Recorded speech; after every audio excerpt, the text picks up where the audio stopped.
Students, आज हम देखने वाले हैं क्रिस्टल फील्ड थियरी। ये एक इम्पोर्टेंट टॉपिक है कोऑर्डिनेशन केमिस्ट्री से, और इसके ऊपर प्रीवियस ईयर में नीट, जेई हो, एमएचटी सीईटी हो या फिर 12th बोर्ड का एग्जामिनेशन हो, इन सभी एग्जाम में आपको यहाँ से क्वेश्चन देखने को मिलेगा। Let's start. C, crystal field theory होती क्या है? हम जैसे देखते हैं कि कोऑर्डिनेशन कंपाउंड बनता है, लाइक K4FeCN6 या फिर Fe2H2O6 2+। इस तरीके के कंपाउंड जो बनते हैं उनके बीच में क्या मैकेनिज्म है, कौन सी टाइप की इंटररिएक्शंस होती है, वो हम एक्सप्लेन करते हैं दिस थियरी से। ठीक है, तो फर्स्ट पॉइंट जो क्रिस्टल फील्ड थियरी में बताया गया था वो ये था कि जो भी कोऑर्डिनेशन कंपाउंड है, मैं यहाँ पे लिखती हूँ K4FeCN6। अब इनके बीच का जो इंटररिएक्शन है, किनके बीच का, ये मेटल एंड ये लिगैंड, इन दोनों के बीच में जो इंटररिएक्शन है, ये बताया गया है कि ये इंटररिएक्शन कोवलेंट होता है। लेकिन ये थ्योरी क्या बताती है, ये इंटररिएक्शन जो है वो क्या है, आयोनिक इंटररिएक्शन है। तो फर्स्ट पॉइंट इज आयोनिक इंटररिएक्शन। ये इंटररिएक्शन किसके बीच में चलता है, metal, central metal atom and ligand के बीच में ये इंटररिएक्शन चलता है, देखने को मिलता है, उसको हम बोलते हैं आयोनिक इंटररिएक्शन। अब दूसरी बात, ये जो मेटल एंड ये लिगैंड है, इसको कंसिडर किया गया था एक पॉइंट चार्ज की तरह। ठीक है, अब यहाँ पे मैं बताती हूँ, ये Fe है, यहाँ पे Cn, ये ऑक्टेहेड्रल कॉम्प्लेक्स है, तो हम इसको इस तरीके से ड्रॉ करेंगे। ये बिलो द प्लेन, मतलब प्लेन के पीछे जा रहे हैं, और ये अबव द प्लेन Cn, इस तरीके से। अब आप देख सकते हो यहाँ पे ये जो Cn है, ये क्या है, निगेटिव लिगैंड है, मतलब उसके ऊपर निगेटिव चार्ज आता है, तो ये पॉइंट चार्ज की तरह वर्क करेगा। इसके ऊपर निगेटिव चार्ज, मेटल के ऊपर पॉजिटिव चार्ज, तो ये वर्क करेगा पॉइंट चार्जेस की तरह। Second point, point charges. Third point, जैसे कि हम कोई कंपाउंड बनाते हैं, इथेन, मीथेन, प्रोपेन, ब्यूटेन या फिर अमोनिया, उस केसेस में sp ऑर्बिटल इन्वॉल्व हो सकते हैं, लेकिन यहाँ पे सिर्फ और सिर्फ d ऑर्बिटल इन्वॉल्व रहते हैं बॉन्डिंग में। ठीक है, तो यहाँ पे कौन से ऑर्बिटल्स इन्वॉल्व होंगे, d orbitals, only d orbitals. And fourth point, ये जो क्रिस्टल फील्ड थ्योरी है, एक इंपॉर्टेंट कंसेप्ट बताता है, वो है मैग्नेटिक मोमेंट। मतलब इस कॉम्प्लेक्स की मैग्नेटिक प्रॉपर्टीज को ये क्या करता है, एक्सप्लेन करता है, मैग्नेटिक प्रॉपर्टीज। अब ये तो मैंने आपको बताया, अजम्पशंस क्या थे, ये थ्योरी क्या एक्सप्लेन करती है, इतना बताया। अब नेक्स्ट एक पॉइंट है, इंटरेस्टिंग पॉइंट है, वहां पे हम सीखेंगे crystal field stabilization energy, CFSE। इसको मैं इरेज करती हूँ, 4 पॉइंट्स है। First, ionic character.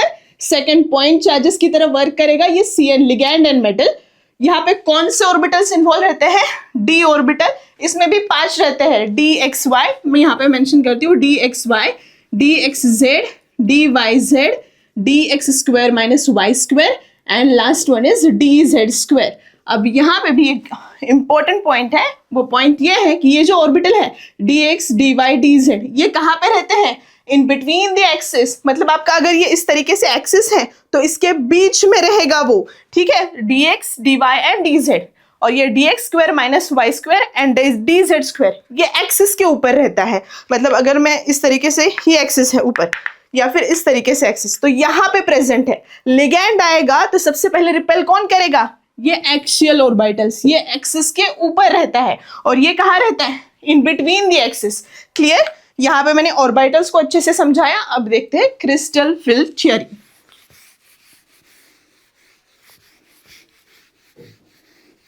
अब इसको हम एक स्टोरी के फॉर्म में समझेंगे।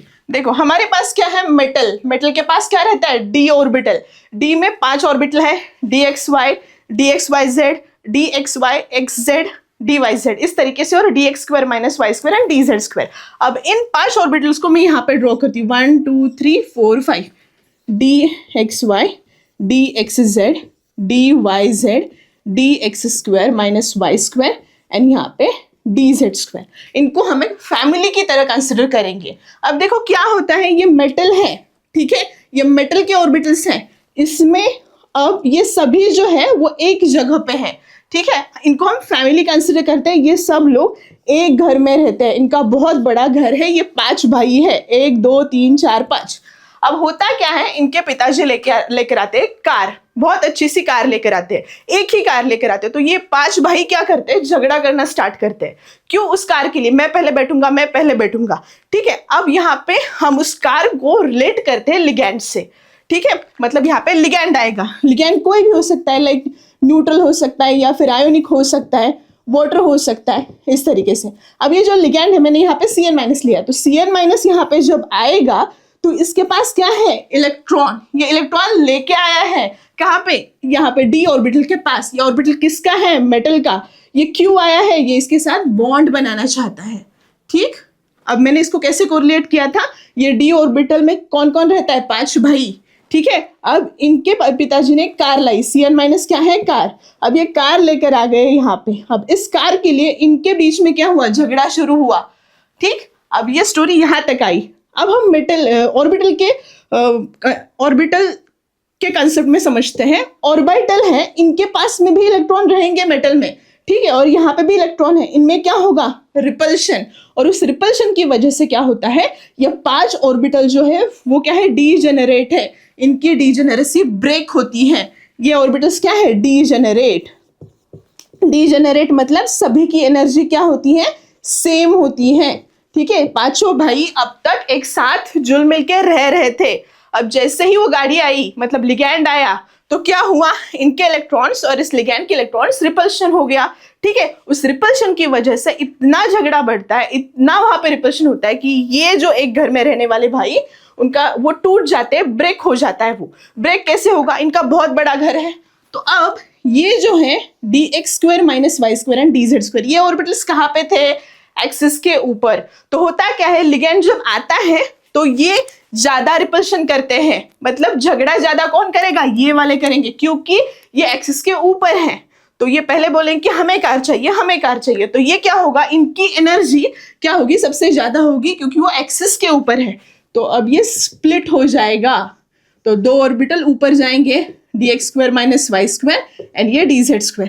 अब यहाँ पे नीचे रहेगा 3 orbital, dxy, dyz and dxz। हाँ, अब ये नीचे आ गया ऑर्बिटल, इनको हम लोअर एनर्जी ऑर्बिटल बोलते हैं। इसको हम क्या बोलते हैं, हायर एनर्जी ऑर्बिटल। एक ही घर में रह रहे थे, बहुत बड़ा उनका घर था। तो ये जो 3 भाई हैं वो यहाँ पे फर्स्ट फ्लोर में रहने लगे, और जो 2 भाई हैं जो कि एक्सिस के ऊपर थे वो चले गए 2nd या 3rd फ्लोर पे। ठीक है, इस तरीके से यहाँ पे स्प्लिटिंग हो गई। इसको हम बोलते हैं क्रिस्टल फील्ड स्प्लिटिंग। अब यहाँ तक अच्छे से समझ में आ गया होगा। अब इन दोनों का जो सेंटर है और यहाँ पे एनर्जी रहती है इस साइड पे, इस तरीके से। अब इन दोनों के बीच में हम एक लाइन ड्रॉ करते हैं, उसको हम बोलते हैं बैरी सेंटर, BARY, बैरी सेंटर। अब यहाँ पे जो एनर्जी रहती है वो इक्वल रहती है। इक्वल मतलब ऊपर के पार्ट में जितनी एनर्जी है एंड नीचे के पार्ट में जितनी एनर्जी है वो एक दूसरे को कैंसिल आउट करती है। ठीक है, तो यहाँ पे जो रहेगी वो -0.4 डेल्टा ऑक्टाहेड्रल और यहाँ पे +0.6 डेल्टा ऑक्टाहेड्रल। ठीक, ये है क्या, बैरी सेंटर है। इसको हम बोलते हैं डेल नॉट, डेल 0। अब यहाँ पे ये जो डिस्टेंस है dxy, dyz एंड dxz, इसको क्या बोलते हैं हम, T2g। इस लेवल को हम बोलेंगे T2g, और जो ऊपर गए उनको हम बोलते हैं EG। ठीक, अब ये EG और T2g के बीच में जो स्प्लिटिंग हुआ है उसको हम बोलते हैं डेल्टा ऑक्टाहेड्रल। यहाँ तक अच्छे से समझ में आ गया होगा। एक स्टोरी के फॉर्म में मैंने बताया था कि किस तरीके से ऑर्बिटल स्प्लिट होते हैं। क्लियर? ओके, अब मैं इसको इरेज करती हूँ और हम एक एग्जाम्पल के फॉर्म में समझते हैं किस तरीके से ये एनर्जी निकालते हैं। यहाँ पे मैंने कॉम्प्लेक्स लिया K4FeCN6। अब ये कॉम्प्लेक्स है, यहाँ पे मुझे क्या करना है, इलेक्ट्रॉन को फील करना है ऑर्बिटल में और इसकी स्प्लिटिंग दिखानी है। अब स्प्लिटिंग दिखानी है तो ये ऑर्बिटल डायग्राम नीट और जेई में ड्रॉ करना पड़ेगा या नहीं, ऐसा भी क्वेश्चन स्टूडेंट के माइंड में आ सकता है। बिल्कुल ड्रॉ करना नहीं है। यहाँ पे हमें क्या करना पड़ता है, उसका कॉन्फ़िगरेशन बताना है। T2g में कितने इलेक्ट्रॉन्स हैं, EG में कितने इलेक्ट्रॉन्स हैं, या फिर उसकी मैग्नेटिक मूवमेंट पे क्वेश्चन पूछा जाता है, कितनी मैग्नेटिक मूवमेंट उसकी रहेगी। तो अब एग्जाम ओरिएंटेड क्वेश्चंस देखते हैं किस तरीके से हम सॉल्व कर सकते हैं। Let's start. सी K4FeCN6, तो यहाँ पे पहले ऑक्सीडेशन स्टेट निकालते हैं। पोटेशियम है, एक पोटेशियम के ऊपर एक प्लस चार्ज, 4 के ऊपर 4 प्लस, प्लस आयन का निकालना है तो इसको x लिखेंगे, x प्लस 6 इंटू एक CN के ऊपर एक माइनस चार्ज, तो 6 के ऊपर छः माइनस, तो इज इक्वल टू 0। तो ये +4 plus x minus 6 is equal to 0। तो ये इस तरीके से आएगा यहाँ पे -2 is equal to 0, x is equal to +2। मतलब ये जो आयरन है हमारा नॉर्मल स्टेट में इसका कॉन्फ़िगरेशन हम ऐसे लिखते हैं, अर्गॉन 3d6 4s2। अब ये किस में है? +2 में, तो 2 इलेक्ट्रॉन निकालेंगे यहाँ से, तो अर्गॉन 3d6, ये 4s क्या रहेगा? ये कटेगा, निकल जाएगा यहाँ से, 4s0। ठीक, अब यहाँ पे d में कितने इलेक्ट्रॉन है? 6। तो अब इसको हम यहाँ पे ड्रॉ करते हैं। अब छोटा डायग्राम ड्रॉ करेंगे। 3 इस तरीके से स्प्लिट हुआ था। ये T2G है, ये EG है। कितने इलेक्ट्रॉन है? 6। 1 2 3 4, एक मिनट, एक ऑर्बिटल कम ड्रॉ किया मैंने यहाँ पे। 1 2 3 4 5, 1 2 3 4 5 एंड 6। क्लियर? अब देखो ये जो इलेक्ट्रॉन्स है इनको हमें यहाँ पे फिल करना है। कैसे करेंगे? 1 2 3। अब नेक्स्ट क्वेश्चन आएगा, 4th इलेक्ट्रॉन को हमें T2G में फिल करना है या फिर EG में करना है। अब होता क्या है बच्चों, ये जो CN है वो क्या है? स्ट्रॉन्ग फील्ड लिगैंड है। ये क्या करता है? वो इतना पावरफुल है कि ये जो स्प्लिटिंग हो रही है ना, इतनी नॉर्मल स्प्लिटिंग अगर इतनी है तो वो स्प्लिटिंग इतना ज्यादा करवाता है। तो ये डिस्टेंस क्या है? बहुत ज्यादा है। ठीक है, बहुत ज्यादा है। अगर मुझे पुणे से अगर जाना है दिल्ली तक तो हम आराम से जा सकते हैं, ठीक है, क्योंकि वो इंडिया में है। लेकिन कोई अगर मुझे बोले कि पुणे से ऑस्ट्रेलिया जाओ, तो मुझे थोड़ा सा थिंक करना पड़ेगा कि मुझे वहां पे जाने के लिए क्या क्या सोर्सेस लगेंगे, किस तरीके से मुझे जाना पड़ेगा। ठीक है, वैसे ही इलेक्ट्रॉन को जब डिस्टेंस कम था तो वो सोच सकता था कि मैं नेक्स्ट एनर्जी लेवल में जा सकता हूँ क्योंकि डिस्टेंस कम है। लेकिन जब डिस्टेंस बढ़ता है तो इलेक्ट्रॉन सोचता है इतनी ऊपर जाने के लिए कितनी ज्यादा एनर्जी लगेगी, इतनी एनर्जी देने से अच्छा है मैं नीचे की एनर्जी लेवल में ही इलेक्ट्रॉन को पेयर करूंगा। ठीक, तो अब ये जो है स्प्लिटिंग, इसको हम बोलते हैं डेल्टा ऑक्टाहेड्रल। ये बहुत बड़ा है, तो ये डेल्टा ऑक्टाहेड्रल है, ये बहुत बड़ा है। ठीक है, तो अब यहाँ पे क्या करते हैं? पेयरिंग एनर्जी, डेल्टा पेयरिंग, मतलब पेयरिंग करने के लिए एनर्जी तो कम लगेगी ना। दिल्ली जाने के लिए मुझे पैसे भी कम लगेंगे और मैं आराम से जा सकती हूँ। लेकिन अदर कंट्रीज में जाने के लिए पासपोर्ट लगेगा, वीजा लगेगा, बाकी की थिंग्स लगेगी। ठीक है, तो ये सब अवॉइड करने के लिए लिगैंड क्या करता है? उसका जो इलेक्ट्रॉन है उसको बोलता है भाई तू ऊपर मत जा, यहीं पे हम पेयरिंग कर लेते हैं क्योंकि इतना ज्यादा एनर्जी हम अफोर्ड नहीं कर पाएंगे, तो हम यहाँ पे ही इलेक्ट्रॉन को फिल करते हैं। तो 4th इलेक्ट्रॉन यहाँ पे जाएगा, 5th इलेक्ट्रॉन यहाँ पे जाएगा और 6th इलेक्ट्रॉन यहाँ पे जाएगा। अब यहाँ तक सबको क्लियर हो गया होगा। ठीक, तो अब क्वेश्चन कहाँ से आता है? सी, ये कॉम्प्लेक्स देंगे। पहली चीज यहाँ पे आपको पूछेंगे कि इसमें कितने नंबर ऑफ अनपेड इलेक्ट्रॉन्स हैं। एक डायरेक्ट क्वेश्चन हो गया, अनपेड इलेक्ट्रॉन। अब उसको घुमा फिरा के ये जो कॉम्प्लेक्स है ये पैरामैग्नेटिक है या फिर डायमैग्नेटिक है। अब बच्चे फंस गए। कैसे फंसे? अब यहाँ पे सिर्फ पेड या अनपेड पूछते तो दिख रहा है यहाँ पे कितने पेड है, अनपेड है। पैरामैग्नेटिक डायमैग्नेटिक डिफिकल्ट नहीं है, सिंपल है। अगर सभी इलेक्ट्रॉन पेयर्ड है तो उसको हम बोलते हैं डायमैग्नेटिक। मैग्नेटिक, यहाँ पे हम देख रहे थे ये जो कॉम्प्लेक्स है ये क्या है? डायमैग्नेटिक है। क्यों डायमैग्नेटिक है? क्योंकि ऑल इलेक्ट्रॉन्स क्या है? पेयर्ड है। जब भी इलेक्ट्रॉन सभी पेयर रहते हैं तो उसको हम बोलते हैं डायमैग्नेटिक। और अगर इलेक्ट्रॉन अनपेयर्ड रहेगा, एक भी इलेक्ट्रॉन अगर अनपेयर्ड होगा तो उसको हम बोलते हैं पैरामैग्नेटिक। ठीक है, कितने क्वेश्चंस देखे? फर्स्ट क्वेश्चन, ये कॉम्प्लेक्स देंगे, कोई और भी कॉम्प्लेक्स होगा वो आपको एग्जांपल में देखने को मिलेगा। ठीक है, ये कॉम्प्लेक्स देंगे, यहाँ पे पूछेंगे ये डायमैग्नेटिक है या पैरामैग्नेटिक है, तो ये कॉम्प्लेक्स में सभी इलेक्ट्रॉन पेयर्ड है तो डायमैग्नेटिक, अगर अनपेयर्ड इलेक्ट्रॉन रहेगा तो पैरामैग्नेटिक। सिंपल सा क्वेश्चन है, कुछ ज्यादा सोचने की बात नहीं है, कुछ कैलकुलेशन नहीं है। ओके, अब पैरामैग्नेटिक डायमैग्नेटिक समझ लिया। अब समझते हैं इसका कॉन्फ़िगरेशन कैसे बताएंगे। अब आप बोलोगे मैम अभी तो लिखा यहाँ पे मेटल का कॉन्फ़िगरेशन। मेटल का नहीं, हमें ये जो इलेक्ट्रॉन्स हैं ये किस तरीके से फील किए गए हैं T2G एंड EG में, उसको लिखना है। ठीक है, ये हम कोऑर्डिनेशन कॉम्प्लेक्स का कॉन्फ़िगरेशन बता रहे हैं। ठीक है, गलती से ये लिख के मत आना। ठीक है, और ये ऑप्शन दिखेगा भी नहीं। एक प्लस पॉइंट आपके MCQ का रहेगा कि वहां पे ये सब नहीं दिखेगा। हाँ, तो अब यहाँ पे देखो T2G में कितने इलेक्ट्रॉन है? 1 2 3 4 5 6, तो यहाँ पे लिखेंगे T2G6। Eg में कितने हैं? कुछ भी नहीं, तो Eg 0। इस तरीके का ऑप्शन आपको देखने को मिलेगा। ठीक है, ये आपका आंसर रहेगा जब आपको कॉन्फ़िगरेशन पूछा जाएगा। ठीक, 2 क्वेश्चन हो गए। अब नेक्स्ट, इसके ना क्रिस्टल फील्ड स्प्लिटिंग एनर्जी निकालने के लिए बोलते हैं। अब कैसे निकालेंगे क्रिस्टल फील्ड स्प्लिटिंग एनर्जी? अब देखो यहाँ पे मैंने बताया था ये बेरी सेंटर है, ये क्या है? बेरी सेंटर है। यहाँ पे नीचे कितनी एनर्जी रहती है? -0.4 डेल्टा ऑक्टेड्रल, और ऊपर रहती है +0.6 डेल्टा ऑक्टेड्रल। अब यहाँ पे देखो कितने इलेक्ट्रॉन्स है? 6, और इनकी एनर्जी कितनी है बेरी सेंटर से नीचे?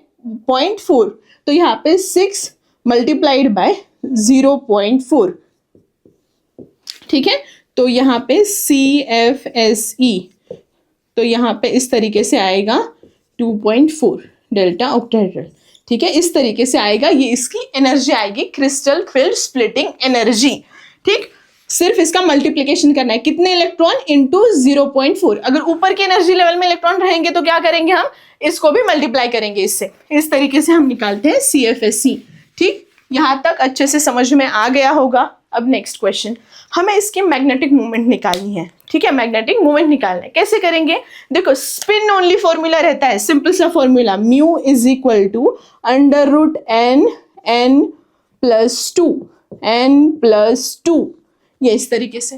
अब क्या है, एग्जाम में जब मैग्नेटिक मोमेंट की वैल्यू दी जाती है, एक तो वो रूट में देंगे। अगर ऑप्शन में ऐसा कुछ देखने को मिलेगा A√2 या फिर B√15 इस तरीके से, तो आपको रूट में वैल्यू कैलकुलेट करनी पड़ेगी। लेकिन अगर रूट दिया ही नहीं है तो क्या करना है? ये सब फॉर्मूला अप्लाई नहीं करना है। अगर आपके कॉम्प्लेक्स में अनपेड इलेक्ट्रॉन 0 है तो 0 + 0.85, तो ये 0 है, मतलब ये इसकी जो मैग्नेटिक मोमेंट है वो 0 ही आएगी। म्यू इज इक्वल टू क्या आएगा? 0।